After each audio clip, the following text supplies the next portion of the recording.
نحمده ونصلي على رسوله الكريم أما بعد فأعوذ بالله من الشيطان الرجيم بسم الله الرحمن الرحيم قل هو الله أحد الله الصمد لم يلد ولم يولد ولم يكن له كفوا أحد صدق الله العظيم رب اشرح لي صدري ويسر لي أمري واحلل عقدة من لساني يفقهوا قولي প্রিয় ভাইরা, আপনারা জানেন যে এই রমাদানে আমরা একটি কোরআন সিরিজ করছি।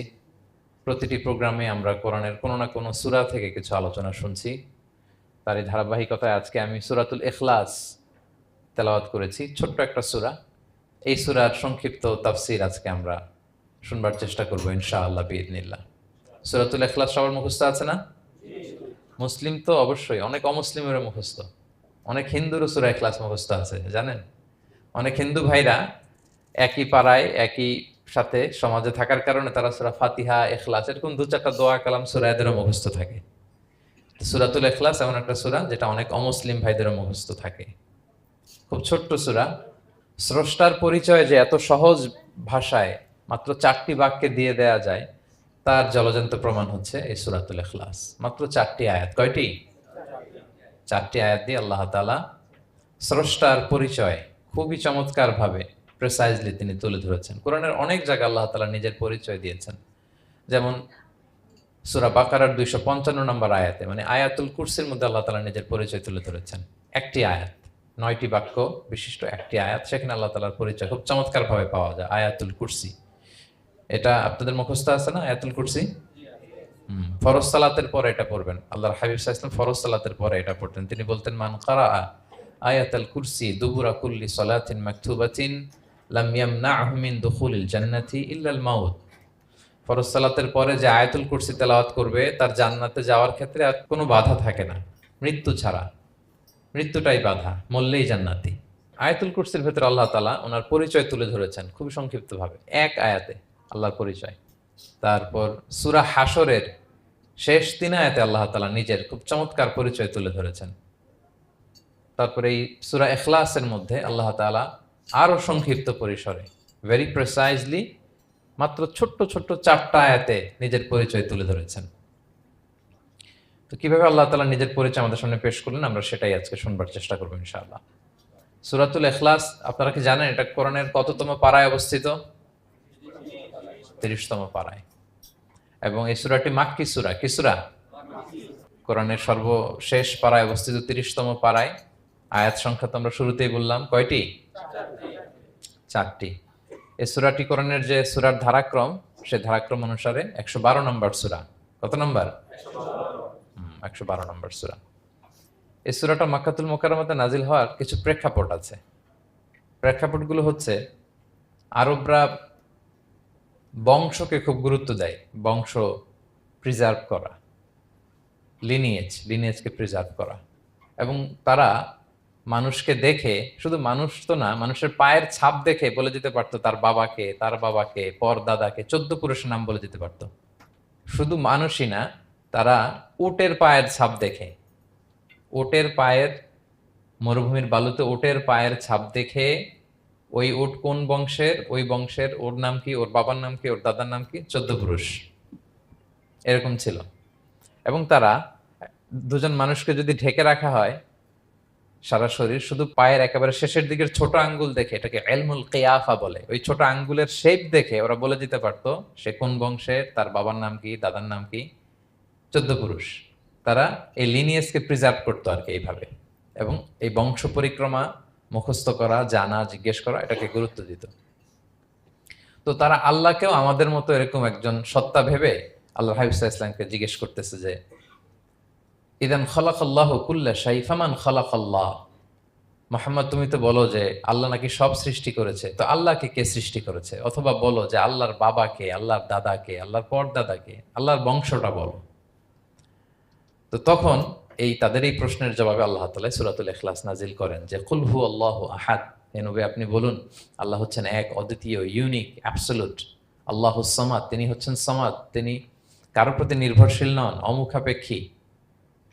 লাম ইয়ালিদ ওয়া লাম ইউলাদ, তিনি কাউকে জন্ম দেনও নাই, আবার তিনি কারো কাছ থেকে জন্ম নেনও নাই। ওয়া লাম ইয়াকুল লাহু কুফুয়ান আহাদ, তার সমকক্ষ, তার মতো, তার সিমিলার মহাবিশ্বে দ্বিতীয় কেউ নাই। সুবহানাল্লাহ। এটা হচ্ছে শানে নুজুল, কোন প্রেক্ষাপটে নাজিল হয়েছে, এটা হচ্ছে একটা বর্ণনা। আরেক বর্ণনা এসছে, মক্কার মুশরিকরা জিজ্ঞেস করতে আরম্ভ করলো, ইয়া মুহাম্মদ, আমরা জানি মানুষ মাটির তৈরি, ফেরেশতারা নূরের তৈরি মানে আলোর তৈরি, এরপর জিনেরা আগুনের তৈরি, আল্লাহ কিসের তৈরি? আল্লাহ তাআলার বাইয়িন লানা জিনসা রাব্বিক, তোমার আল্লাহর জিন্স বর্ণনা করো, সে কোত্থেকে আসছে, কি দিয়ে, কোন জিন্স থেকে, মানে কোন জিনিস থেকে তৈরি? তখন আল্লাহ তাআলা এই সূরাটা নাজিল করলেন, কুল হুয়াল্লাহু আহাদ আল্লাহুস সামাদ লাম ইয়ালিদ ওয়া লাম ইউলাদ ওয়া লাম ইয়াকুল লাহু কুফুয়ান আহাদ। এইভাবে অনেকগুলো বর্ণনা পাওয়া যায় যে এরকম এরকম প্রেক্ষাপটে যখন রাসূল সাল্লাল্লাহু আলাইহি ওয়াসাল্লামকে তারা এই সমস্ত প্রশ্ন জিজ্ঞেস করে, তখন তাদের প্রশ্নের জবাব স্বরূপ আল্লাহ তাআলা 4 আয়াত বিশিষ্ট এই সূরাটি নাজিল করেন। তাহলে সূরার কোন প্রেক্ষাপটে, কোন সিচুয়েশনে সূরাটা নাজিল হলো, এটা সবার কাছে ক্লিয়ার না এখন? এই সূরার কিছু ফজিলত পাওয়া যায়। আপনারা তো সূরার নাম শুনেছেন সূরাতুল ইখলাস। ইখলাস শব্দের অর্থ হচ্ছে সিনসিয়ারিটি, হ্যাঁ, আন্তরিকতা বা একনিষ্ঠতা। যেহেতু এই সূরায় একনিষ্ঠতার সাথে আল্লাহর তাওহীদের ঘোষণা দেওয়া হয়, এজন্য এই সূরার নাম হচ্ছে সূরাতুল ইখলাস। আবার এই সূরাকে সূরাতুত তাওহীদও বলে, যেহেতু আল্লাহর একত্ববাদের ঘোষণা এই সূরায় দেওয়া হচ্ছে, ওয়াননেস অফ গড। আবার এই সূরার একটা নাম হচ্ছে সূরাতুল মারিফা, যেহেতু এই সূরা মারিফা মানে জানা বা চেনা, যেহেতু এই সূরা পড়ার মধ্য দিয়ে আল্লাহর পরিচয় জানা যায়, আল্লাহকে চেনা যায়, এজন্য সূরার নাম সূরাতুল মারিফা। আচ্ছা, এই সূরার অনেক ফজিলত আছে, অনেক ফজিলত। আমরা কয়েকটা ফজিলত আপনাদের সামনে শেয়ার করবো ইনশাআল্লাহ। এই সূরার 1 নম্বর ফজিলত হচ্ছে রাসূল সাল্লাল্লাহু আলাইহি ওয়াসাল্লাম বিভিন্ন সুন্নত নামাজের দ্বিতীয় রাকাতে এই সূরাটা পড়তেন। যেমন ফজরের 2 রাকাত সুন্নত আছে না, ফজরের 2 রাকাত সুন্নতের দ্বিতীয় রাকাতে রাসূল সাল্লাল্লাহু আলাইহি ওয়াসাল্লাম এটা পড়তেন। প্রথম রাকাতে সূরা কাফিরুন, দ্বিতীয় রাকাতে সূরা ইখলাস, এটা পড়তেন। মাগরিবের নামাজের যে সুন্নাত, সেই সুন্নাতেরও দ্বিতীয় রাকাতে আল্লাহর হাবিব সাল্লাল্লাহু আলাইহি ওয়াসাল্লাম এই সূরাটা পড়তেন। তাওয়াফ করার পরে 2 রাকাত নামাজ পড়তে হয়, জানেন? ওই 2 রাকাত নামাজে রাসূল সাল্লাল্লাহু আলাইহি ওয়াসাল্লাম প্রথম রাকাতে সূরাতুল কাফিরুন, দ্বিতীয় রাকাতে সূরাতুল ইখলাস পড়তেন। বিতিরের সালাতের শেষ রাকাতে আল্লাহর হাবিব সাল্লাল্লাহু আলাইহি ওয়াসাল্লাম সূরাতুল ইখলাস পড়তেন। এই মর্মে অনেকগুলো হাসান হাদিস আছে। তাহলে কখন কখন সূরাতুল ইখলাস পড়তেন রাসূল সাল্লাল্লাহু আলাইহি ওয়াসাল্লাম, কোন নামাজে? ক্লিয়ার না? ফজরের 2 রাকাত সুন্নত নামাজের শেষের রাকাতে, মাগরিবের 2 রাকাত সুন্নত নামাজের শেষের রাকাতে, তাওয়াফের পরে যে 2 রাকাত পড়তে হয় শেষের রাকাতে, বিতিরের সালাতের শেষ রাকাতে। এই সূরাটাকে আল্লাহর হাবিব সাল্লাল্লাহু আলাইহি ওয়াসাল্লাম সুলুসুল কোরআন বলেছেন, 1/3 অফ দ্য কিতাব, কোরআনের 3 ভাগের 1 ভাগ। সূরাতুল ইখলাস তা'দিলু সুলুসাল কোরআন, সূরা ইখলাস হচ্ছে কোরআনের 3 ভাগের 1 ভাগ। তার মানে আপনি যদি একবার সূরা ইখলাস পড়েন, কয় পারা তেলাওয়াতের সওয়াব? 2 বার পড়লে, 3 বার পড়লে, 3 বার পড়লে 1 খতম কোরআনের সওয়াব। আলহামদুলিল্লাহ। কেউ কেউ বলেন যেহেতু আল্লাহর একত্ববাদের কথাবার্তা কোরআনে 1/3 মানে 1/3 জুড়ে আছে, সেহেতু সূরাতুল ইখলাস সুলুসুল কোরআন মানে হচ্ছে যে কোরআনের 3 ভাগের 1 ভাগে আল্লাহ যা নিয়ে কথা বলেছে সূরাতুল ইখলাসের ভিতরেই সেটা সংক্ষেপে চলে আসছে। এজন্য এটাকে বলা হয় 1/3 অফ দ্য বুক, কোরআনের 3 ভাগের 1 ভাগ। এটার আরেকটা, এই হাদিসটা মুতাওয়াতির হাদিস, সূরাতুল ইখলাস তা'দিলু সুলুসাল কোরআন, এটা এমন সংখ্যক, বেশি বেশি সংখ্যক সাহাবী প্রতিটি জেনারেশনে বর্ণনা করেছে, সাহাবী, তাবি, এই হাদিসের ব্যাপারে কোনো ডাউট তৈরি হয় না, কোনো সাসপিশন তৈরি হয় না, খুবই ভ্যালিড এই হাদিসটা, যেটা কোরআনের 3 ভাগের 1 ভাগ। আচ্ছা, আল্লাহর হাবিব সাল্লাল্লাহু আলাইহি ওয়াসাল্লাম আরেকটা হাদিসে এসেছে, এক সাহাবীকে কোবা পল্লীতে ইমাম করে পাঠিয়েছেন। মদিনা মসজিদে নববীর পাশে একটা মসজিদ আছে, মসজিদে কোবা, সেই মসজিদের ইমাম করে এক সাহাবীকে পাঠিয়েছেন। ওই সাহাবীর একটা অভ্যেস ছিল, উনি প্রত্যেক রাকাতে সূরা ফাতিহার পরেই আগে সূরা ইখলাস পড়তেন। ধরেন প্রথম রাকাতে সূরা ফাতিহার পরে ইখলাস, এরপর একটা সূরা পড়তেন। দ্বিতীয় রাকাতে সূরা ফাতিহার পরে আবার সূরা ইখলাস, এরপর একটা সূরা পড়তেন। ধরেন যে জুমার নামাজ 2 রাকাত, উনি ফাতিহার পরে প্রথমে কোন সূরাটা পড়ে নিতেন, এরপরে অন্য যে কোনো একটা সূরা। দ্বিতীয় রাকাতে সূরা ফাতিহার পরে কোন সূরাটা প্রথমে পড়ে নিতেন? ইখলাসের। এইটাই ওনার স্বভাব। প্রত্যেক নামাজে যদি কোনো ইমাম সাহেব শুধু সূরা ইখলাস পড়ে, একটু খারাপ লাগবে না আমাদের? ওনার মুসল্লিদেরও তাই লেগেছে। ওনারা জিজ্ঞেস করলেন, তুমি এটা কেন করো? এরকম না করে স্বাভাবিকভাবে পড়ো। তো উনি বললেন, না, আমি এইভাবেই পড়বো, আমি যেভাবে পড়তেছি এইভাবেই পড়বো, পড়লে পড়ো, না হলে তোমাদের হিসাব তোমাদের। তো তারা যে রাসূল সাল্লাল্লাহু আলাইহি ওয়াসাল্লামের কাছে বিচার দিল যে, ইয়া রাসূলুল্লাহ, দেখেন একজন ইমাম আপনি আমাদের জন্য নির্ধারণ করেছেন, উনি প্রত্যেক রাকাতে সূরা ইখলাস পড়ে, ইন এভরি সিঙ্গেল রাকা সূরা ইখলাস পড়ে। তো রাসূল ইসলাম তাকে ডাকলেন, ডেকে বললেন, ঘটনা কি, তুমি নাকি এরকম করো, প্রত্যেক রাকাতে ফাতিহার পরে আগে ইখলাস দিয়ে শুরু করো, কেন কেন করো? সে বলতেছে, ইয়া রাসূলুল্লাহ, হ্যাঁ আমি আসলে এমনটা করি, কারণ আমি এই সূরাটাকে বড্ড ভালোবাসি। কারণ ফিহি সিফাতুর রহমান, এই সূরার ভেতরে আল্লাহর পরিচয় মেলে, আল্লাহর পরিচয় পাওয়া যায়, যেন সূরাটাকে আমি বড্ড ভালোবাসি। রাসূল ইসলাম বললেন, ঠিক আছে, তোমার অভ্যাসের পরিবর্তন করার দরকার নাই, হুব্বুকা ইয়াহা ইউদখিলুকাল জান্নাহ, এই সূরার প্রতি তোমার এই ভালোবাসাই তোমাকে জান্নাতে প্রবেশ করাবে। আরেক বর্ণনায় এসছে, তুমি যেমনি আল্লাহর পরিচয় থাকার কারণে সূরাটাকে ভালোবাসো, আল্লাহ জানিয়েছেন যেন তোমাকে জানাই আল্লাহও তোমাকে ভালোবাসে। ফিহি সিফাতুর রহমান, এই সূরার ভেতরে রহমানের পরিচয় পাওয়া যায়, আল্লাহ সুবহানাহু ওয়া তাআলার পরিচয় পাওয়া যায়। তো এই জন্য উনি প্রত্যেক রাকাতে সূরা ইখলাস পড়তেন। আরেকটা হাসান পর্যায়ের হাদিসে পাওয়া যায়, নবম হিজরিতে আল্লাহর হাবিব সাল্লাল্লাহু আলাইহি ওয়াসাল্লাম তাবুক যুদ্ধে অংশগ্রহণ করেছিলেন। আপনারা তাবুক যুদ্ধের নাম শুনেছেন? হ্যাঁ, নিশ্চয়ই শুনেছেন, যারা ইসলামের ইতিহাস, ইসলামের বায়োগ্রাফি নিয়ে পড়াশোনা করেছেন। তাবুক হচ্ছে অনেক দূরে মদিনা থেকে, খুব কষ্টের সফর ছিল। তখন খেজুর পেকে সবার ঘরে খেজুর, পাকা খেজুর উঠাতে হবে, আবার প্রচণ্ড গরম, আবার সফরের দূরত্ব অনেক বেশি। এই সফরে মূলত কোনো যুদ্ধ সংগঠিত হয়, তাবুক যুদ্ধে কোনো যুদ্ধ হয় নাই। কয়েক সপ্তাহ লাগছে যেতে, কয়েক সপ্তাহ ফিরতে, এতটুকুই। জাস্ট কে পাক্কা ইমানদার আর কারা মুনাফেক, হিপোক্রিট, এটাকে ক্লিয়ার করার জন্য আল্লাহ তাআলা এই যুদ্ধের আহ্বান জানিয়েছেন যে যাও, অ্যাটাক করো, তাবুকে যাও। বিশাল বাহিনী, প্রায় বিশাল একটা বাহিনী যে তাবুকে চলে গেল। রাসূল সাল্লাল্লাহু আলাইহি ওয়াসাল্লাম যখন তাবুক যুদ্ধে ছিলেন, এই অভিযানে ছিলেন, তখন মদিনায় এক সাহাবী ইন্তেকাল করেন, নাম হচ্ছে মুআবিয়া ইবনে মুআবিয়া আল মুজহানি। তো উনি ইন্তেকাল যখন করলেন, রাসূল সাল্লাল্লাহু আলাইহি ওয়াসাল্লাম তো এত দূর থেকে এটা জানতেন না। জিবরাইল আলাইহিস সালাম এসে বললেন, ইয়া রাসূলুল্লাহ, মদিনাতে আপনার সাহাবী মুআবিয়া ইন্তেকাল করেছে। মুআবিয়া ইবনে আবি সুফিয়ান একজন সাহাবী আছে, উনি নয়, মুআবিয়া ইবনে মুআবিয়া আল মুজহানি। তখন বললেন, ইয়া রাসূলুল্লাহ, আপনি এই ৩০,০০০ সাহাবী নিয়ে এখানেই মরুভূমির মধ্যেই তার গায়েবানা জানাজা পড়েন, আমরাও আছি আপনার সাথে, আমরাও শরীক হব। রাসূল সাল্লাল্লাহু আলাইহি ওয়াসাল্লাম এত দূরে তাবুক থেকেই মুআবিয়া ইবনে মুআবিয়া আল মুজহানি রাদিয়াল্লাহু তাআলা আনহুর গায়েবানা জানাজায় শরীক হলেন। এই গায়েবানা জানাজায় সাহাবাদের সাথে ফেরেশতারাও শরীক হয়েছিলেন, দুই কাতারে, পেছনে দুই কাতার, প্রতি কাতারে ৭০,০০০ ফেরেশতা। জানাজা শেষে, দোয়া শেষে আল্লাহর হাবিব সাল্লাল্লাহু আলাইহি ওয়াসাল্লাম বললেন যে, জিবরিল, ঘটনা কি? মুআবিয়ার এত স্ট্যাটাস, এত মর্যাদা, কি কারণে তুমি দুই কাতারে ৭০,০০০ হলে ১,৪০,০০০ বিশাল ফেরেশতাদের বহন নিয়ে তুমি জানাজায় জয়েন করলে, কারণ কি? কি তার মর্তবা? তো জিবরাইল আলাইহিস সালাম বললেন, ইয়া রাসূলুল্লাহ, আপনার সাহাবী মুআবিয়ার বৈশিষ্ট্য ছিল তিনি কাইমান আও কাঈদান, দাঁড়িয়ে অথবা বসে, মাশিয়ান আও রাকিবান, আরোহণ অবস্থায় অথবা চলন্ত অবস্থায়, উঠতে বসতে চলতে ফিরতে সবসময় সে পড়তে থাকতো কুল হুয়াল্লাহু আহাদ আল্লাহুস সামাদ লাম ইয়ালিদ ওয়া লাম ইউলাদ ওয়া লাম ইয়াকুল লাহু কুফুয়ান আহাদ। এই সূরাটা ছিল তার ডেইলি ওজিফা, সবসময় উঠতে বসতে চলতে ফিরতে কোন সূরা পড়তো? সূরা ইখলাস পড়তো। এজন্য আল্লাহ তাআলার আদেশে আমরা ১,৪০,০০০ ফেরেশতা নিয়ে তার জানাজায় শরীক হয়েছি। সুবহানাল্লাহি ওয়া বিহামদিহি। তাহলে বুঝতে পারতেছেন এই সূরার মর্তবা কতটা পছন্দনীয় সূরা আল্লাহর কাছে। যদিও ছোট আয়াত, কয়টা? কিন্তু আল্লাহর কাছে এটার ফজিলত অনেক বেশি।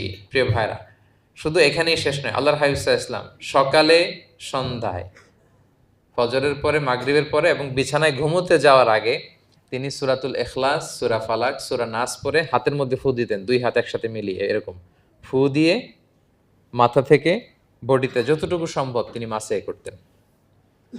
৩টা সূরাই শুরু হয়েছে কুল দিয়ে, এজন্য ৩ সূরাকে একসাথে বলে কুল আস-সালাসা, মানে ৩ কুল। এই ৩ কুল তিনি ফজরের পর, মাগরিবের পর আর বিছানায় ঘুমোতে যাওয়ার আগে পরে হাতে ফু দিয়ে সারা গায়ে মেসেজ করতেন। আপনারা করেন? হ্যাঁ, এই অভ্যাসটা, ওজিফাটা আছে তো আপনাদের, না? করবেন এটা। এটা special protection, you will get a special protection from Allah সুবহানাহু ওয়া তাআলা। অনেকে দেখবেন ব্ল্যাক ম্যাজিক করে, ব্ল্যাক ম্যাজিক কিন্তু সত্য, ম্যাজিক করে, সেহের করে আপনাকে দুর্বল করে ফেলবে। স্বয়ং আল্লাহর হাবিব সাল্লাল্লাহু আলাইহি ওয়াসাল্লামকে সেহের করা হয়েছিল। উনি কয়েক মাস স্ত্রীদের সাথে ফিজিক্যাল ইন্টিমেসিতে যেতে পারতেন না, এত দুর্বল হয়ে গেছিলেন। লাবিদ ইবনুল আসাম নামে এক ইহুদি মিত্র, সে জাদু করেছিল রাসূল সাল্লাল্লাহু আলাইহি ওয়াসাল্লামকে। ওনার মাথার চুল চিরুনির ভেতর 11টা গিট দিয়ে সেই ব্ল্যাক ম্যাজিক করেছে। নবী সাল্লাল্লাহু আলাইহি ওয়াসাল্লাম কয়েক মাস অসুস্থ ছিলেন। পরে সূরা ফালাক নাস যখন নাজিল হয় তখন আল্লাহ তাআলা বিষ্ণু সাল্লাল্লাহু আলাইহি ওয়াসাল্লামকে সুস্থ করে দিলেন। সাহাবীদেরকে নিয়ে এক কুয়ার নিচ থেকে, চিরুনি থেকে এই গিটগুলো খুলে খুলে রাসূল সাল্লাল্লাহু আলাইহি ওয়াসাল্লাম 11টা আয়াত তেলাওয়াত করলেন। রাসূল সাল্লাল্লাহু আলাইহি ওয়াসাল্লামকে সুস্থ করে দিল কে? আল্লাহ সুবহানাহু ওয়া তাআলা শিফা নসিব করলেন। তার মানে ব্ল্যাক ম্যাজিক সত্য, সিহির করে মানুষ। আপনার সফলতা, আপনার সাকসেস, এটা সবার ভাল লাগবে না, মনে রাখবেন। সবাই এটা পছন্দ করে না। আল আইনু হক, নজর কিন্তু সত্য। নজর সত্য, নজরের প্রভাব আছে, চোখের প্রভাব আছে। এজন্য কারো ভালো কিছু দেখলে মাশা আল্লাহ বলবেন, আল্লাহর দিকে ফিরিয়ে দিবেন ওটার কল্যাণ। কি বলবেন? একটা সুন্দর ফুটফুটে বাচ্চা দেখলে মাশা আল্লাহ। কারো সফলতা দেখলে, কারো ফার্মে গেলেন, বাগানে যেয়ে দেখলেন ফল মূল ভর্তি, কি বলবেন? মাশা আল্লাহ। বিসমিল্লাহ মাশা আল্লাহ বললে এটাতে আর ক্ষতি হয় না। অনেকে বলে যে বাবা মা মাশাআল্লাহ বলা লাগে না, বাবা মা আর নাকি মামা, এই তিনজন নাকি মাশাআল্লাহ না বললে কিছু, এটা ভুল কথা। বাবা মারা বলতে হয়। বাবাও তার ছেলের কোনো সাকসেস, ভালো কিছু দেখলে কি বলবে? মাশা আল্লাহ, তাবারাকাল্লাহ, অথবা বিসমিল্লাহ মাশা আল্লাহ, এটা আপনারা বলবেন। নজরের প্রভাব আছে। আপনি সিম্পলি দেখেন, এই যে আমি আপনাদের দিকে তাকিয়ে তাকিয়ে কথা বলছি, আমি যদি অনেকক্ষণ স্টেয়ারিং করি, কারো দিকে ভেবে তাকিয়ে থাকি, সে ভালো ফিল করবে? কেন? আমি কি তার মারছি, ধরছি, স্পর্শ করছি? কিছুই তো করলাম, শুধু আমি তার দিকে তাকিয়ে আছি। তার মানে এতেই সে অস্বস্তি ফিল করতেছে। ধরেন যে আপনি কোনো একটা প্রোগ্রামে বসে আছেন, আপনার পাশে যে বসে, আপনি তার দিকে এরকম 10 মিনিট তাকায় আছেন, কোনো কথা ছাড়া শুধু তাকিয়েই রইলেন, তার কি ভাল লাগবে বলেন? সে কি কমফোর্টেবল ফিল করবে? সে ভয় পাবে, সে ভয় পাবে, অস্বস্তি ফিল। আপনি কিছুই করেন নাই, না তাকে টাচ করেছেন, না ধরেছেন, ছুঁয়েছেন, কিন্তু শুধু তাকিয়ে আছেন। দেখেন নজরের কি প্রভাব। আল আইনু হক, নজর সত্যি। এজন্য কারো সাকসেস দেখলে আমরা সবসময় যেন মাশাআল্লাহ বলি। মাশাআল্লাহ ঠোঁটের সাথে মিলিয়ে রাখবেন। ভালো দেখলে কি বলবেন? মাশাআল্লাহ, মাশাআল্লাহ, বিসমিল্লাহ মাশাআল্লাহ, মাশাআল্লাহ, তাবারাকাল্লাহ, এটা বলবেন। তাহলে আল্লাহর হাবিব সাল্লাল্লাহু আলাইহি ওয়াসাল্লামকেও সেহের করা হয়েছিল।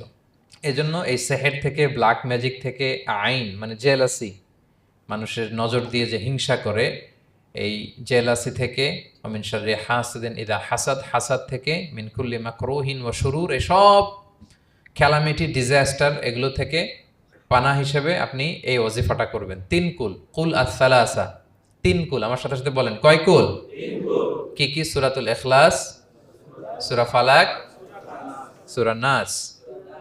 এই 3টা পড়ে ফজরের পর, মাগরিবের পর আর ঘুমোতে যাওয়ার আগে হাত দুইটাকে একসাথে করে পরে লম্বা একটা ফু দিয়ে মাথা থেকে মাসাজ করবেন সারা গায়ে।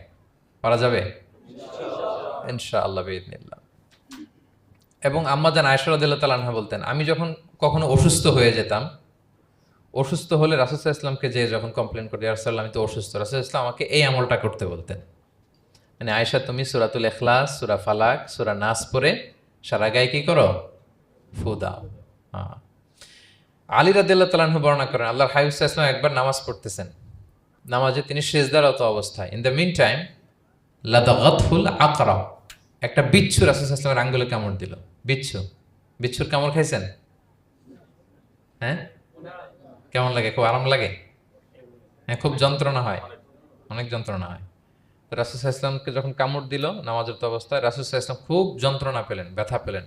এই বিচ্ছুটারে লানত করলেন। সাধারণত লানত করতেন না, তিনি বলতেন লানাতুল্লাহি আলাল আকরা, এই বিচ্ছুর উপর লানাত, লা ইয়াদাউ নাবিয়ান ওয়ালা গায়রা। এই বিচ্ছু নবীও চিনে না, মানুষও চিনে না, মানে কোথায় কামড় দিতে হবে এটাও বুঝতেছে না।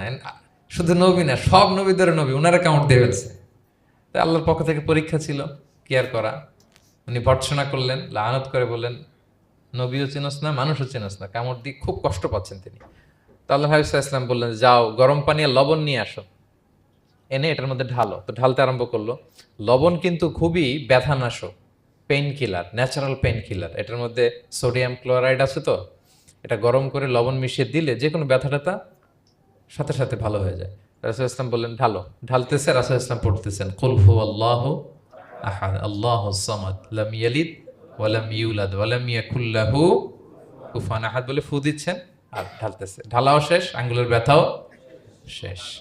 তাহলে রাসূল সাল্লাল্লাহু আলাইহি ওয়াসাল্লামের একটা চিকিৎসা পদ্ধতি আপনারা জানলেন, তিব্বে নাবাবী, যে সাপ বিচ্ছু কিছু দংশন করলে ওখানে কুসুম ওয়ার্ম ওয়াটার, লবণ দিয়ে ওয়ার্ম ওয়াটার করে সেখানে ঢালতে হবে। আর কোন সূরা পড়তে হবে? কুল হুয়াল্লাহু আহাদ আল্লাহুস সামাদ লাম ইয়ালিদ ওয়া লাম ইউলাদ ওয়া লাম ইয়াকুল লাহু কুফুয়ান আহাদ, এটা পড়তে হবে। তাহলে এই সূরার ফজিলত কি জানতে পেরেছেন আপনারা? ক্লিয়ার তো না? আমি রিপিট করি কি কি ফজিলত বললাম। রাসূল সাল্লাল্লাহু আলাইহি ওয়াসাল্লাম ফজরের নামাজের সুন্নাতে, মাগরিবের সুন্নাতে, তাওয়াফের পরের সুন্নাতে, ভিতরের শেষ রাকাতে সূরাতুল ইখলাস পড়তেন। রাসূল সাল্লাল্লাহু আলাইহি ওয়াসাল্লাম সূরাটাকে সুলুসুল কোরআন, 1/3 অফ দ্য কিতাব বলেছেন। কোরআনের কয় ভাগের এক ভাগ? 3 ভাগ। এবং এক সাহাবীর ঘটনা তো শুনলাম, সে সব নামাজে সূরা ইখলাস পড়তো। মুসল্লিরা কমপ্লেন করার পরেও সে পড়লো। রাসূল সাল্লাল্লাহু আলাইহি ওয়াসাল্লাম বললেন, কেন পড়ো? বলে যে ফিহি সিফাতুর রহমান, এই সূরায় আল্লাহর পরিচয় আছে, এই সূরাটা বড্ড ভালো লাগে। তো রাসূল সাল্লাল্লাহু আলাইহি ওয়াসাল্লাম বললেন, এই সূরার প্রতি তোমার ভালো লাগেই তোমাকে জান্নাতে নিয়ে যাবে। আরেক বর্ণনায় যে তুমি যেমনি আল্লাহর কারণে এই সূরাকে ভালোবাসো, আল্লাহও জানিয়েছেন তিনি তোমায় ভালোবাসেন। এরপর মুআবিয়া ইবনে মুআবিয়া আল মুজানির হাদিস শুনলাম, তিনি উঠতে বসতে চলতে ফিরতে সবসময় কোন সূরা পড়তেন? সূরাতুল ইখলাস। ফলে আকাশ থেকে 1,40,000 ফেরেশতা এসে দুই কাতারে 70,000 করে ওনার গায়েবানা জানাজায় অংশগ্রহণ করেছেন। এবার বলেন, এটাকে আপনারা কি ওয়াজিফা বানাবেন? হ্যাঁ, বানাবেন ডেইলি ওয়াজিফা? মেক ইট ইউর ডেইলি ওয়াজিফা। রিসাইট সূরাতুল ইখলাস every day, specially in the morning and evening. তাহলে সূরার ইন্ট্রোডাক্টরি ডিসকাশন শেষ, নাজিলের প্রেক্ষাপট শেষ, ফজিলতও শেষ। এবার আমরা সূরায় ঢুকে যাই। কি বলেন? আউযু বিল্লাহি মিনাশ শাইতানির রাজিম, বিসমিল্লাহির রহমানির রহিম। বিতাড়িত শয়তান থেকে আল্লাহর কাছে পানা চাই, পরম করুণাময় অসীম দয়ালু আল্লাহর নামে শুরু করছি। আল্লাহ বলছেন, কুল হুয়াল্লাহু আহাদ। হে নবী আপনি বলুন, ওই যে বারবার প্রশ্ন করে, বাইয়িন লানা জিনসা রাব্বিক, তোমার আল্লাহ কি দিয়ে তৈরি? আল্লাহ কি স্বর্ণের তৈরি, না রূপার তৈরি, না কাঠের তৈরি? এইভাবেই লিটারালি বলতেছে, আহুয়া মিন যাহাব আও ফিদ্দা আও মিন খাশাব। মুহাম্মদ তোমার আল্লাহ কি স্বর্ণের, না রূপার, না কাঠের? আল্লাহ বলেন, নবী আপনি এটা বলেন। কুল, নবী আপনি বলুন, হুয়াল্লাহু আহাদ, আল্লাহ হচ্ছে এক। তোমরা যেরকম আল্লাহকে ভাবো, আল্লাহ আসলে ওই রকম নয়। আল্লাহর সত্তাটা আমাদের মতো নয়, সৃষ্টিগত সত্তার মতো নয়। আমরা এটাতে প্রায় ভুল করে ফেলি। অনেকে এমন এমন প্রশ্ন করি আল্লাহর সাথে, মনে হয় যেন আল্লাহ আমার একেবারে, আমরা নিজেরা নিজেরা যেরকম ওই রকম। কিন্তু স্রষ্টা যে সৃষ্টি জগতের অনেক ঊর্ধ্বে, এটা আমরা বুঝি না। তিনি সময়ের ঊর্ধ্বে, তিনি স্থানের ঊর্ধ্বে, তিনি কালের ঊর্ধ্বে, সবকিছুর ঊর্ধ্বে। যেমন আমাদের 3টা কাল আছে, হ্যাঁ, অতীত, তারপর বর্তমান, যেটাকে ধরা যায় না, প্রতি সেকেন্ডে, ন্যানো সেকেন্ডে এটা অতীত হয়ে যাচ্ছে। আর যেটা সামনে ঘটবে এটা কি? ফিউচার, ভবিষ্যৎ। তা আল্লাহরও কি এরকম অতীত, বর্তমান, ভবিষ্যৎ আছে? সময়টা আমাদের জন্য, উনি তো সময়ের স্রষ্টা, ওনার সাথে আপনি সময় সেট করতে পারবেন না, উনি সময়ের ঊর্ধ্বে। ফলে উনি এই ইবলিস যে আদেশ ভঙ্গ করা, আদম আলাইসাল্লাম এবং হাওয়া আলাইসাল্লাম পৃথিবীতে আসা, নূহ, দাউদ, হুদ, সালেহ থেকে শুরু করে এই একের পর এক নবী, শেষ নবী, বর্তমান সময়, ভবিষ্যৎ, দাজ্জাল, কিয়ামত, সব তিনি অ্যাট এ গ্ল্যান্সে দেখেন, একবারে ওনার চোখের সামনে। আমাদের মতো অতীত, বর্তমান, ভবিষ্যৎ ওনার নাই। আমরা যেমনি ভাব প্রকাশের জন্য ভাষা লাগে, এই যে আমি বাংলায় কথা বলতেছি আপনারা বুঝতেছেন, হ্যাঁ, মালাইরা যারা মালাইতে কথা বলে, ইংলিশরা ইংরেজিতে কথা, চাইনিজে কথা বলে, ভাষা, উনি ভাষার স্রষ্টা, ফলে ওনার ভাষাও লাগে না। কিন্তু উনি বোঝানোর জন্য একটা ভাষা ইউজ করে আমাদের জন্য সহজ করে দিয়েছেন। একটা ভাষায় না বললে তো আমরা বুঝবো না, ফলে উনি আরবি ভাষায় কোরআনটাকে নাজিল করেছেন যাতে আমরা বুঝি। কিন্তু উনি ভাষার মুখাপেক্ষী না, ওনাকে সময়, কাল, ভাষা কোনো কিছু দিয়ে বাধা যায় না, উনি সব কিছুর ঊর্ধ্বে, সব কিছুর ঊর্ধ্বে। এবং আল্লাহ কোথায় আছেন? আমরা বলি যে আরশের উপরে আছেন। সেখানে ওই এরিয়াটা হচ্ছে লা জামান লা মাকান, ওখানে সময়, তারপর কাল, এগুলো ওখানে যায় না। আল্লাহর সাথে এই প্রশ্নগুলো একেবারেই অবান্তর। ফলে আমরা যে প্রশ্নগুলো হুট করে না বোঝার কারণে করে ফেলি, যেহেতু আমাদের খুব সীমিত জ্ঞান, ফলে আমরা সৃষ্টির সাথে স্রষ্টাকে গুলিয়ে ফেলি। কিন্তু উনি কিন্তু আমাদের মতো নন। এজন্য আল্লাহ বলেন যে আমাকে জিজ্ঞেস করে যে আমি লোহার তৈরি, না স্বর্ণের তৈরি, না রূপার তৈরি, নাকি পাথরের তৈরি বা কাঠের তৈরি, তুমি বলো, কুল হুয়াল্লাহু আহাদ। হে নবী আপনি বলুন, আমি হচ্ছি এক, একক, অদ্বিতীয়। আরবিতে এক, এক বলতে আরবিতে ওয়াহেদ শব্দ ব্যবহার করে, আহাদ ব্যবহার করা হয় না। ব্যক্তির গুণ হিসেবে কখনো আহাদ ব্যবহার করা হয় না। এটা কেবলমাত্র, শুধুমাত্র, একমাত্র আল্লাহ তাআলার জন্য ব্যবহার করা হয়, তিনি আহাদ। আহাদ, কারণ ওয়াহেদ শব্দের ওয়াহেদাতুন হয়, মানে পুরুষবাচক হয়, স্ত্রীবাচক হয়, কিন্তু আহাদের আর কিছু হয় না, আহাদ আহাদি। হ্যাঁ, আল্লাহ শব্দটাই এরকম, আল্লাহ শব্দটাই এরকম। যেমন ঈশ্বরের ঈশ্বরী হয়, ভগবানের ভগবতী হয়, গডের গডেস হয়। আল্লাহর এরকম স্ত্রীবাচক কিছু আছে? কিছু নাই। আল্লাহ বলেন ইন্নানি আনাল্লাহু লা ইলাহা ইল্লা আনা ফা'বুদনি ওয়া আকিমিস সালাতা লিযিকরি। নিশ্চয় আমি আল্লাহ। মুসা আলাইহিস সালামকে প্রথম যে প্রত্যাদেশ রেভেলেশন দিয়েছিলেন মুকাদ্দাসে তুয়ার পাশে, তুর পাহাড়ের পাদদেশে, ওখানে প্রথম মুসা আলাইহিস সালাম আল্লাহর সাউন্ড তখন তিনি শুনেছিলেন, এবং আল্লাহর সাউন্ডটাও আমাদের সাউন্ডের মতো নয়। যেমন আমি এদিক থেকে কথা বললে আপনি এই পাশ থেকে শুনবেন, এদিক থেকে কথা বললে, এদিক থেকে আমাকে ডাক দিলে এদিকে, তার মানে আমি দিকের সাথে সম্পৃক্ত। আল্লাহর এটা এরকম না। মুসা আলাইহিস সালাম তিনি যখন আল্লাহর কথা শুনলেন, তিনি বললেন যে একটা সাউন্ড শুনলাম, এটা চারদিক থেকে শোনা যায়, চারদিক থেকে শোনা যায়। এবং তিনি ওনার প্রেগনেন্ট স্ত্রীকে নিয়ে মাদিয়ান ক্রস করে ইজিপ্টের বর্ডারে ঢুকবেন। ইন দ্য মিন টাইম আল্লাহ তাআলা ওই সময়টাকে চুজ করেছেন যে তাকে এখন নবী বানাবো, তাকে রেভেলেশন দিব। তো তিনি দেখলেন যে ইন্নী আনাস্তু নারান, আমি ওই যে লাআল্লি আতিকুম মিনহা বিকাবাসিন আও আজিদু আলান নারি হুদা, স্ত্রীকে দাসীকে বললেন যে একটু বসো, প্রচন্ড ঠান্ডা, ওই যে আগুন দেখা যায়, মনে হয় কেউ আগুন পোহাচ্ছে, আমি একটু আগুন নিয়ে আসি মশাল দিয়ে, তোমাদের আরাম লাগবে, একটু ওয়ার্ম আপ হবে। তো আগুনের কাছে যেয়ে দেখে সামনে যত যায় আগুন তত পেছায়, এবং আগুনটা সাধারণ আগুন না, একটা গাছ থেকে আগুন বেরোচ্ছে, কিন্তু ওই গাছের পাতা জ্বলে না, ডাল জ্বলে না, কিছুই হয় না। আসলে এটা আগুন না, এটা আল্লাহর নূর। আল্লাহর নূর সেখানে ফোকাস দেওয়া হয়েছে। এবং আল্লাহর নূরও আমাদের নূরের মতো না। নূর মানে লাইট, নূর মানে কি? লাইট। সো এই যে আমরা যে লাইট দেখি, এই লাইটের মতো না। হ্যাঁ, কারণ আল্লাহর এই নূরের কাবার দেয়া হচ্ছে আবার নূরের পর্দা দিয়ে।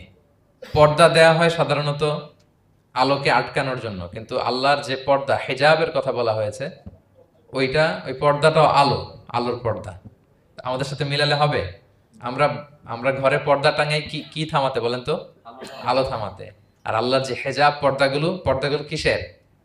আলোর, নূরের। সো কশ্চিন কালেও আপনি সৃষ্টির সাথে স্রষ্টাকে মিলাবেন না।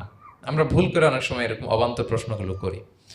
তো আল্লাহ তখন মুসা আলাইহিস সালামকে প্রত্যাদেশ করলেন যে ইন্নানি আনাল্লাহ লা ইলাহা ইল্লা আনা ফা'বুদনি, আমি আল্লাহ। আমি কি? আল্লাহ। এই আল্লাহ নামটা আল্লাহ নিজেই রেখেছেন। আমাদের নাম রাখে আমাদের বাবা দাদা, আল্লাহর তো বাবা দাদা কেউ নাই। আল্লাহর নাম কে রেখেছে? আল্লাহ নিজেই রেখেছেন। ফা'বুদনি, আমার ইবাদত করো, ওয়া আকিমিস সালাতা লিযিকরি। তাহলে এখানে প্রথম আয়াতেই শিরকের উপর কুঠারাঘাত করা হয়েছে, শিরকি আকীদাকে লন্ডভন্ড করে দেওয়া হয়েছে, এবং বোঝানো হয়েছে আল্লাহ হচ্ছেন এক, অদ্বিতীয়, একক। কারণ আমরা যত ইবাদত করি, এর মধ্যে যদি শিরকের স্পর্শ থাকে, আমাদের ইবাদত ভ্যানিশ হয়ে যাবে, এটার কোনো দাম নাই। লা ইন আশরাকতা লা ইয়াহবাতান্না আমালুক ওয়া লা তাকুনান্না মিনাল খাসিরিন। আল্লাহ বলেন যদি শিরক করো তাহলে তোমার সব আমল বাতিল হয়ে যাবে, তোমার রোজা, নামাজ, হজ, যাকাত, জিকির কিছু থাকবে না। এজন্য শিরক যাতে কখনো আমাদের না হয়, শিরকের সাথে যেন আমাদের সম্পর্ক না থাকে। ইন্নাল্লাহা লা ইয়াগফিরু আন ইউশরাকা বিহি ওয়া ইয়াগফিরু মা দুনা যালিকা লিমান ইয়াশা। আল্লাহ সব মাফ করেন, কিন্তু শিরকের গুনাহ মাফ করেন না। কি মাফ করে না? হ্যাঁ, এজন্য শিরকের সাথে আমাদের কোনো সম্পর্ক নাই। দেখেন, আমরা যখন নামাজে দাঁড়াই, আমরা তাকবীরে তাহরিমা বাঁধার পরে কি পড়ি?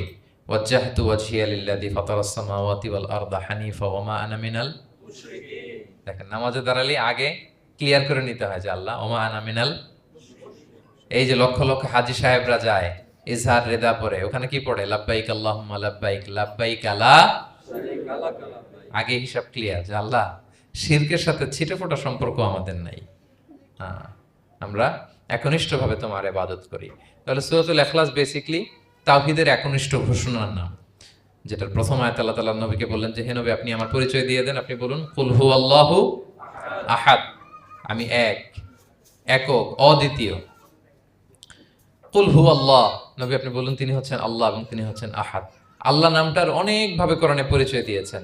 আল্লাহ আলিফ লাম, লাম আলিফ ছাড়া, লিল্লাহ দিয়ে, লাম ছাড়া, লাহু দিয়ে, আপনি যেভাবেই বলবেন সেভাবে আল্লাহর পরিচয় পাওয়া যায়। লিল্লাহি মা ফিস সামাওয়াতি ওয়া মা ফিল আরদ, কোরআনের অনেক আয়াতে এসেছে। লাম বাদ দিয়ে দিলে লাহুল মুলকু ওয়া লাহুল হামদু হুয়া আলা কুল্লি শাইইন কাদির। লাম বাদ দিয়ে দিলে হা দিয়ে আল্লাহর পরিচয় দিয়েছেন, হুয়া দিয়ে পরিচয় দিয়েছেন, হুয়াল্লাহুল্লাযী লা ইলাহা ইল্লা হু। তাহলে যেভাবে আপনি পরিচয় খুঁজতে যাবেন সেখানে আল্লাহর পরিচয় পাওয়া যাবে। আল্লাহ তাআলা বলছেন হুয়াল আউয়ালু ওয়াল আখিরু ওয়াল যাহিরু ওয়াল বাতিন ওয়া হুয়া বিকুল্লি শাইইন আলিম। তিনি প্রথম, তিনি শেষ, তিনি প্রকাশ্য, তিনি গোপন। তিনি প্রথম মানে কি? তিনি সূচনাহীন অতীত থেকে আছেন। দেখেন আমাদের সাথে মিলে না। আমাদের অতীতের একটা সূচনা থাকে, কি বলেন, আমার জন্মের একটা স্টার্টিং পয়েন্ট আছে না, যে এখান থেকে আমার অস্তিত্ব শুরু, এত সালে আমি, এত সালে আপনি। তার মানে আমাদের একটা স্টার্টিং আছে তো নাকি? আল্লাহ স্টার্টিং কবে থেকে বলেন? কবে থেকে, যে এই সময় থেকে উনি আল্লাহ বলেন? Nobody knows. কারণ হুয়াল আউয়াল, এই আউয়াল মানে এমন শুরু, সূচনাহীন শুরু, এমন শুরু যেটার কোনো কি নাই, সূচনা নাই। আবার সীমাহীন ভবিষ্যৎ পর্যন্ত তিনি থাকবেন। কতদিন তার রাজত্ব, ক্ষমতা, সভরেন্টি, পাওয়ার থাকবে? কতদিন বলেন? সীমাহীন, এটার কোনো শেষ নাই। হুয়াল আউয়াল ওয়াল আখির ওয়াল যাহির ওয়াল বাতিন। এবং সব কিছু ধ্বংস হবে তিনি ছাড়া। কুল্লু মান আলাইহা ফান ওয়া ইয়াবকা ওয়াজহু রাব্বিকা যুল জালালি ওয়াল ইকরাম। সব শেষ হবে, উনি অবিনশ্বর, শাশ্বত, চিরঞ্জীব। তাই বলে উনি আমাদের থেকে দূরে নন, খুব কাছে। আমরা ডাকলেই তিনি ডাকে সাড়া দেন। আমাদের সবকিছু তিনি দেখেন, অবজার্ভ করেন, মনিটর করেন। ওয়া নাহনু আকরাবু ইলাইহি মিন হাবলিল ওয়ারিদ। আমাদের এখানে একটা রগ থাকে, এই রগেরও কাছে, তার মানে খুব কাছে, খুব কাছে। আমরা তাকে না দেখলেও তিনি আমাদের দেখেন। লা তুদরিকুহুল আবসারু ওয়া হুয়া ইউদরিকুল আবসারা ওয়া হুয়াল লাতীফুল খবীর। কোনো চোখ তাকে দেখে না, কোনো দৃষ্টি তাকে আয়ত্ত করতে পারে না, কিন্তু সকল দৃষ্টিকে তিনি আয়ত্তে রাখেন। সুবহানাল্লাহ। এভাবে আল্লাহ তাআলা খুব প্রিসাইজলি 4টা আয়াত দিয়ে নিজের পরিচয় দিয়েছেন। কুল হু আল্লাহু আহাদ। হে নবী আপনি বলুন তিনি আল্লাহ, তিনি অদ্বিতীয়।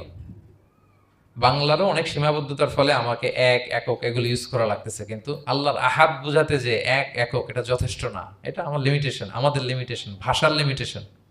কিছু দিয়ে তো আমার অডিয়েন্সকে বা আমাদের বুঝতে হবে দ্য এসেন্স অফ গড। এজন্য আমরা বলি এক, একক, অদ্বিতীয়। অদ্বিতীয়টা খুব অনেকটাই পারফেক্ট। তাহলে তিনি হচ্ছেন আহাদ, এবং এই আহাদের লেসন দেওয়ার জন্য সব নবীরা এসেছে। সব নবীরা একই কথা বলেছেন, আদম আলাইহিস সালাম থেকে শুরু করে বিষ্ণু ইসা ইসলাম পর্যন্ত একই কথা বলেছেন, যে ইয়া কওমি ইবুদুল্লাহ মা লাকুম মিন ইলাহিন গায়রু আফালা তাআকিলুন। হে আমার জনপদের লোকেরা, কি হলো তোমরা এত কিছুর ইবাদত করো, দাসত্ব করো, তোমরা ইবাদত করবে এক সত্তার, তিনি কে? মা লাকুম মিন ইলাহিন গায়রু, তিনি ছাড়া কোনো ইলাহ তোমাদের নেই। তাহলে এই যে ওয়াননেস অফ গড, স্রষ্টা যে একজন, এই কনসেপ্টটাকে ক্লিয়ার করবার জন্যই এত এত নবীরা পৃথিবীতে হাজির হয়েছেন। তাহলে আল্লাহর চমৎকার একটা নাম জানলাম আমরা, আহাদ। কি নাম?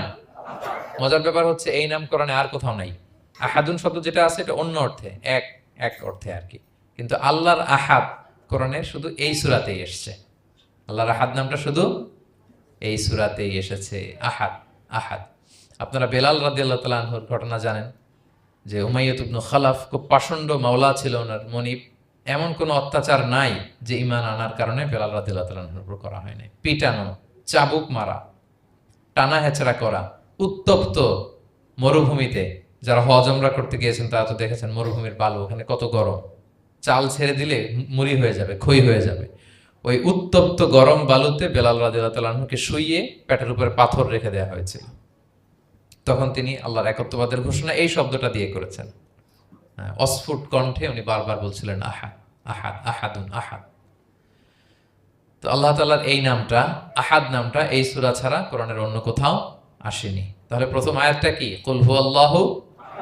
হে নবী তারা জিজ্ঞেস করে আমার বংশ কি, বাপদাদা কই, কাঠের না মাটির না লোহার না সোনার, আপনি বলুন কুল হু আল্লাহু, তিনি এক, অদ্বিতীয়। আল্লাহুস সামাদ, তিনি হচ্ছেন সামাদ। আল্লাহর আরেকটা নাম আস-সামাদ। আল্লাহুস সামাদ। সামাদ শব্দের অনেকগুলো অর্থ পাওয়া যায়। সামাদের একটা মিনিং হচ্ছে যার উপরে আর কারো কোনো স্ট্যাটাস বা মর্যাদা নাই। আরবিতে বলে মানতাহা ইলাইহি সুগদাদু ওয়া শারাফ।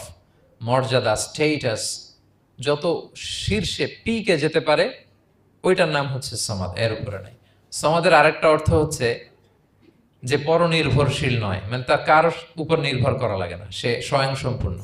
আচ্ছা পৃথিবীতে এমন কারো নাম বলেন তো যে কোনো দিন কোনো কিছুতে কোনো কাজে অন্যের মুখাপেক্ষী হওয়া লাগে নাই, সে একা একা আত্মনির্ভরশীল, স্বয়ংসম্পূর্ণ, এরকম একজনের নাম বলেন? আছে? কেউ নাই।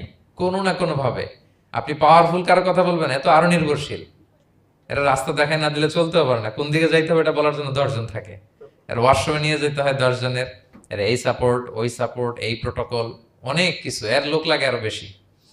তার মানে সাহায্য ছাড়া চলতে পারে এমন কোন সত্তা পৃথিবীতে নাই। একটা সত্তা যার কারো কোনো সাহায্য লাগে না, যার কারোর প্রতি কোনো নির্ভরতা নাই, কারো কাছে ঠেকা নাই, গোটা বিশ্ব তার কাছে ঠেকা। তিনি কে? তার নাম সামাদ। তার নাম কি? আল্লাহুস সামাদ। অমুখাপেক্ষী, অ্যাবসলিউটলি ইন্ডিপেন্ডেন্ট। কখনো কোনো কাজে তার কারো কাছে যেতে হয় না, কারো উপর ভরসা করতে হয় না, কারো প্রতি তার কোনো ঠেকা নাই। সব গোটা দুনিয়া তার কাছে ঠেকা, তার কাছে ফরিয়াদ করে, তার দিকে ঝুঁকে পড়ে আসতে বাধ্য। ওই সত্তার নাম হচ্ছে সামাদ। সামাদ ক্লিয়ার সবার কাছে? আল্লাহ তাআলা বলছেন, ইয়া আইয়ুহান নাসু আনতুমুল ফুকারাউ ইলাল্লাহ ওয়াল্লাহু হুয়াল গনিয়ুল হামিদ। ওহে মানুষেরা, তোমরা হচ্ছে ফকির। ফকির বিমানা মুফতাকির ইলাল্লাহ, মানে মুখাপেক্ষী। কার দিকে? ফুকারা ইলাল্লাহ ওয়াল্লাহু হুয়াল গনিয়ুল হামিদ। কিন্তু আল্লাহ কারো প্রতি মুখাপেক্ষী নন। গানি, তিনি প্রাচুর্যশীল, হামিদ, সপ্রশংসিত। সবাই তার কাছে ফরিয়াদ করে, তিনি কারো কাছে ফরিয়াদ, সবাই তার কাছে চায়, তিনি কারো কাছে চাওয়া লাগে না, সবাই তার কাছে মুখাপেক্ষী, তিনি কারো প্রতি মুখাপেক্ষী। তার নাম সমাদ। তার নাম কি? তাহলে সমাদ ক্লিয়ার? হ্যাঁ। লাম ইয়ালিদ ওয়ালাম ইউলাদ। লাম ইয়ালিদ, তিনি কাউকে জন্ম দেননি। ওয়ালাম ইউলাদ, তিনি নিজেও জন্ম নেন নাই। সুবহানাল্লাহ। দেখেন কত সহজ পরিচয়। তিনি কাউরে জন্ম দেনও নাই, জন্ম নেনও নাই। সুবহানাল্লাহ। আমাদের ধর্ম যে কত সুন্দর, এক আল্লাহর দিকে আমাদেরকে রেফার করা হয়েছে। অন্যান্য ধর্মের দিকে দেখেন কি আজীব কথা। খ্রিস্ট ধর্মে বলে আদম আলাইহিস সালাম পাপ করছে, ওই পাপের কারণে আমরা সবাই নাকি পাপী, জন্মাইলেই নাকি পাপী। ইসলাম বলে আমরা জন্মগ্রহণ করি মাসুম অবস্থায়, নিষ্পাপ। কিন্তু খ্রিস্টানরা কি বলে? আমরা পাপ নিয়ে জন্মাই, ফলে খোদার ছেলের দুনিয়াতে আসা লাগছে, এসে সবার পাপ নিজের কাঁধে নিয়ে শুলে চড়ছে, এরপরে খোদার সাথে যে বসে আছে। এটা হচ্ছে খ্রিস্ট ধর্মের কথা। অন্যান্য অনেক ধর্মে দেখেন ল্যাংটা বাবার কাছে যে মাথা নোয়াতে হয়। এরকম অনেক ধর্ম দেখছেন যে লোকটার চুলে জট বাঁধা, দাড়িতে জট বাঁধা, একেবারে উলঙ্গ, তার কাছে যে সবাই এরকম হাত পাতে। দেখছেন? দেখেন না আপনারা? নাকি শুধু আমি একাই দেখলাম? দেখছেন সবাই? আছে, কিন্তু আমি ধর্মের নাম বলতেছি না, কোনো ধর্মকে ছোট করা যাবে না, কিন্তু এরকম আছে। তো দেখেন কি সমস্ত অদ্ভুত নিয়ম কানুন। আগুন নিয়ে ওইখানে দৌড়াইতে হয়, এই করতে হয়। কিন্তু আমাদের এক সত্তার কাছে আমরা চাই, কোনো ভায়া লাগে না, মিডিয়েটর লাগে না, মধ্যস্থতাকারী লাগে না। আল্লাহ বলে ডাকার সাথে সাথে তিনি ডাকে সাড়া দেন। লাম ইয়ালিদ ওয়া লাম ইয়াকুল লাহু, জন্ম দেনও নাই, জন্ম নেনও নাই। মুশরিকরা বলতো আল মালাইকাতু বানাতুল্লাহ, তারা বলতো ফেরেশতারা নাকি আল্লাহর মেয়ে। নাউজুবিল্লাহ। ওয়া ক্বালাতিল ইয়াহুদু উযাইরুন ইবনুল্লাহ, ইহুদিরা বলতো উযাইর আলাইহিস সালাম আল্লাহর ছেলে। ওয়া ক্বালাতিন নাসারা আল মাসীহ ইবনুল্লাহ, আর খ্রিস্টানরা বলে ঈসা মাসীহ, ঈসা আলাইহিস সালাম উনি নাকি আল্লাহর ছেলে। নাউজুবিল্লাহ। আল্লাহ সবগুলো ভ্রান্ত ধারণার কবর রচনা করেছেন এই আয়াত দিয়ে। লাম ইয়ালিদ ওয়া লাম না না, এগুলো ভুল। ক্লিয়ার কাট শুনে রাখো, কান খাড়া করে জেনে রাখো। লাম ইয়ালিদ ওয়া লাম ইউলাদ, তিনি কাউকে জন্ম দেনও নাই, তিনি কারো কাছ থেকে জন্ম নেনও নাই। ইমাম আবু বকর আল বাকিল্লানি একজন বড়, অনেক বড় একজন দার্শনিক ছিলেন এবং তর্কবাগীশ ছিলেন, ইরাকের। নাম শুনেছেন কেউ? আবু বকর আল বাকিল্লানি। তো উনি কারোর সাথে তর্ক লাগলে উনি খ্রিস্ট ধর্মের কত লোককে যে শাহাদা পড়াইছেন ওনার এই যৌক্তিক আলোচনা দিয়ে, তর্ক দিয়ে। সুবহানাল্লাহ। এক খ্রিস্টান পাদ্রী ওনারে প্রশ্ন করলো, তোমরা মুসলমানরা খুব রেসিস্ট। উনি বললেন কেন? বলছে তোমরা খ্রিস্টান মেয়ে বিয়ে করতে পারো, ইহুদি মেয়ে বিয়ে করতে পারো, মুসলিম কিন্তু ইহুদি মেয়ে, খ্রিস্টান মেয়ে শর্ত সাপেক্ষে, কিছু শর্ত আছে, ওই আলোচনা যাচ্ছেন, শর্ত সাপেক্ষে বিয়ে করতে পারে আহলে কিতাব হলে। কিন্তু কোন খ্রিস্টানরা মুসলিম মেয়ে আমাদের মেয়েদেরকে বিয়ে করতে পারবে না, কোন ইহুদি আমাদের মেয়েকে বিয়ে করতে পারবে না। তো বলে তোমরা খুব রেসিস্ট, তোমরা আমাদের মেয়ে না, ওকে তোমাদের মেয়ে আমাদেরকে দাও না। তো তিনি বলেন তোমরা তো ইহুদি, তোমাদের নবী হচ্ছে মুসা আলাইহিস সালাম, ওনাকে তো আমরা মানি, ওনার কথা তো কোরআনে আছে, এজন্য তোমাদের মেয়েকে বিয়ে করতে পারি। আর খ্রিস্টানদের নবী হচ্ছে ঈসা আলাইহিস সালাম, ওনাকেও মানি, ওনার মায়ের নামে বিশাল সূরাই আছে, সূরা মারিয়াম, আর ওনার ব্যাপারে হাজার শত শত আয়াত। তো এই জন্য তোমার খ্রিস্টানদের মেয়ে বিয়ে করতে পারি। তোমরা তো আমাদের নবী মুহাম্মদ সাল্লাল্লাহু আলাইহি ওয়াসাল্লামকে মানো না। মুহাম্মদ সাল্লাল্লাহু আলাইহি ওয়াসাল্লাম যে শেষ নবী এটা তোমরা মানার সাথে সাথে মুসলমান হয়ে যাবে, এরপর আমাদের মেয়েকেও তোমরা বিয়ে করতে পারবে। এভাবে উনি এমন ভাবে উত্তর দিতেন ফাবুহিতাল্লাযী কাফার, কোনো একেবারে লাজবাব হয়ে যেত। তো ওনার নাম যখন ছড়ালো, ইরাকের মুসলিম বাদশাহ ওনাকে কনস্টান্টিনোপলে পাঠাবেন, যেখানে রোমান এম্পায়ার। তো রোমান এম্পায়ার এরাও খুব প্রস্তুতি নিয়ে আছে যে আবু বকর আল বাকিলানিকে ডিল করা অনেক কঠিন, সে আসতেছে, তার সাথে কিভাবে কি করা যায়। তো আপনারা জানেন যে খ্রিস্ট সমাজের নিয়ম হচ্ছে রাজার দরবারে ঢুকতে গেলে কুর্নিশ করে ঢোকা লাগে। কি করে? মাথা নত করে, এরকম নিচের দিকে করে রূপুর মতো করে এরপরে ঢোকা লাগে। তো এখন তারা প্ল্যান করতেছে যে আবু বকর বাকিলানি তো জীবনে আমার কুর্নিশ করবে না, এটা তো আমার জন্য অপমান হয়ে যাবে, কি করা যায় কি করা যায়। তো রাজার এক বড় উজির সে প্ল্যান করলো, একটা কাজ করেন, রাজ দরবারে তাকে যখন ঢোকানো হবে তার জন্য একটা স্পেশাল গেট বানানো হবে। দরজাটা ফুল হবে না, হাফ হবে, অর্ধেক। তো অর্ধেক দরজা দিয়ে যখন সে ঢুকবে, সে তো বাধ্য মাথা নিচু করে ঢুকতে হবে, তাহলে রুকু হয়ে গেল, কুর্নিশ আপনাদের দেওয়া হয়ে গেল। বলে এই তো চমৎকার বুদ্ধি, ঠিক আছে একটা ছোট্ট দরজা বানাও। তো বানাইছে। উনি যখন কনস্টান্টিনোপলে পৌঁছলেন, অনেকে নিয়ে আসালো রাজদরবার, বলতেছে এটা দিয়ে ঢুকতে হবে আমাদের, সবার ঢুকেন। তো সবাই এরকম মাথা নিচু নিচু করে ঢুকছে। উনি দেখেই বুঝছে এটা তো কৌশল করছে আমার সাথে। তো উনি মাথা নিচু করছেন, কিন্তু এমনি না, উল্টা উল্টা হয়ে উনি মাথাটা পিছনে দিয়ে, বুঝতে পারছেন, উনি অ্যাবাউট টার্ন হয়ে ঢুকতে তো হবে, পিঠটারে রাজার দিকে দিয়ে, নিতম্বটাকে রাজার দিকে দিয়ে, তারপরে উনি রুকু দিছে, উল্টা রুকু। তো এক হিসেবে কুর্নিশ মানে, বরং আরো রাজাকে কি হয়েছে, ইনসাল্ট করা হয়েছে। রাজা তো রেগে মেগে আগুন। সবাই রাজা বলছে জানতাম ও এরকম কিছু একটা করবে। মানে এমন ভাবে উনি বুদ্ধি বের করে ওনাকে, ওনার সাথে আর পারা যায়। কেন ওনার কথা আনলাম এই জন্য, সেখানে যেও উনি পুরো রাজ দরবারকে তাক লাগিয়ে দিলেন এইভাবে। উনি দেখেন যে কনস্টান্টিনোপলের রোমান এম্পায়ারের পাশে পোপ বসা। পোপ চেনেন তো, মানে তৎকালীন খ্রিস্টান সবচেয়ে বড় পাদ্রী। তিনি যে বলতেছে কাইফা হালুক ইয়া কাহানাতুল মা'বাদ ও কাইফাল আহল ও কাইফাল আওলাদ, যে বলতেছে আরে সম্মানিত পোপ, আপনি কেমন আছেন, আপনার বউ কেমন আছে, আপনার সন্তান কেমন আছে। এই কথা শুনে রাজা রেগে মেগে আগুন। এই আবু বকর বাকিলানি, এত বড় সাহস, তুমি জানো না উনি পোপ? পোপদের বিয়ে করা নিষেধ, তারা এত পবিত্র, তাদের স্ত্রী হয় না, তাদের সন্তান হয় না। একজন পবিত্র সত্তার সন্তান থাকে কি করে, স্ত্রী থাকে কি করে, তারা আমাদের পোপ। তা আবু বকর আল বাকিলানি বলে, আপনাদের পোপের যদি স্ত্রী থাকলে ইজ্জত চলে যায়, সন্তান থাকলে সম্মান ক্ষুণ্ণ হয়, তাহলে আপনারা ঈসা আলাইহিস সালামকে আল্লাহর সন্তান কি করে বানান, মেরিকে আল্লাহর স্ত্রী কি করে বানান। সুবহানাল্লাহ বিহামদিহি। আল্লাহর সাথে আপনারা বউ সেট করতে পারেন, আল্লাহর সন্তান সাব্যস্ত করতে পারেন, কিন্তু আপনার পোপকে জিজ্ঞেস করলাম আপনার স্ত্রী কেমন আছে, আপনার বউ কেমন আছে, আপনার রেগে মেগে আগুন। এই কথা শুনে ওই ওদিকে যারা আছে সব শাহাদা পড়ে মুসলমান হয়ে গেছে। এরকম অনেক লোক ওনার বুদ্ধিমত্তা দেখে শাহাদা পড়ে পড়ে মুসলমান হয়ে গিয়েছে। এজন্য আল্লাহ তাআলা এই যে শিরকি আকীদার উপর কুঠারাঘাত করে তিনি বললেন লাম ইয়ালিদ ওয়া লাম ইউলাদ, তিনি জন্ম দেনও নাই, জন্ম নেনও নাই। ওয়া লাম ইয়াকুল লাহু কুফুয়ান আহাদ, এই কুফু শব্দটা আল্লাহর জন্য যে ব্যবহার হয়েছে কোরআনে আর কোথাও নাই। এক হচ্ছে আহাদ, আর এই কুফু আর কোথাও নাই। আল্লাহ বলেন ওয়া লাম ইয়াকুল লাহু কুফুয়ান আহাদ, তার সমকক্ষ কেউ নাই। আল্লাহর মতো similar, nothing is similar to him, equivalent to him. আল্লাহর মতো সিমিলার কিচ্ছু নাই। তাহলে আল্লাহ কার মতো? আল্লাহর মতো। আল্লাহ কার মতো? আল্লাহর মতো। অন্য আয়াতে আল্লাহ তাআলা বলছেন লাইসা কামিসলিহি শাই, তার মতো কেউ নাই, তিনি তার মতো। তাহলে আল্লাহ কার মতো? আল্লাহর মতোই। আল্লাহর মতো। ওয়ালাম ইয়াকুল লাহু কুফুয়ান আহাদ, তার মতো কেউ নাই, তিনি তার মতো। তাহলে এই চার আয়াতে আল্লাহর পরিচয় পাইছেন আপনারা? তিনি এক, অদ্বিতীয়, তিনি অমুখাপেক্ষী, কারো কাছে হাত পাততে হয় না, সব হাত পেতে থাকে তার দরবারে। তিনি জন্ম দেনও নাই, জন্ম নেনও নাই, তার মতো কেউ নাই। তো তাহলে আল্লাহর মতো কেউ নাই। আল্লাহ কার মতো? আল্লাহর মতো। তাহলে সূরাতুল ইখলাস ক্লিয়ার হয়েছে সবার? আল্লাহ নিজের পরিচয় দিলেন, তিনি এক, অদ্বিতীয়, তার কাছে চাইতে হয়। আমরা ফরিয়াদ করব কার কাছে? বিপদে আপদে, যে কোনো বিপদে ক্রাইসিসে পড়লেই কি করবেন? কার কাছে শেয়ার করবেন? নাকি ফেসবুকে শেয়ার করবেন? আমরা বিপদে পড়লে কোথায় শেয়ার দিয়ে দেই? প্রথমেই আমাদের শেয়ার দেওয়ার জায়গা কই? কিন্তু আসলে শেয়ার করতে হবে কার কাছে? প্রথমে আল্লাহর কাছে বলুন। তিনি আপনাকে বিপদ মুক্ত করতে পারেন, তিনি আপনাকে শান্ত করতে পারেন, আপনার অস্থিরতা দূর করতে পারেন, তিনি কেবল আপনাকে সফলতা দিতে পারেন, আর কেউ পারে না। এজন্য ফরিয়াদের হাত যেন আমরা তার দরবারে উঠাই। আল্লাহ তাআলা আমাদের সবাইকে কথাগুলো বোঝার, আমল করার তৌফিক দান করুক।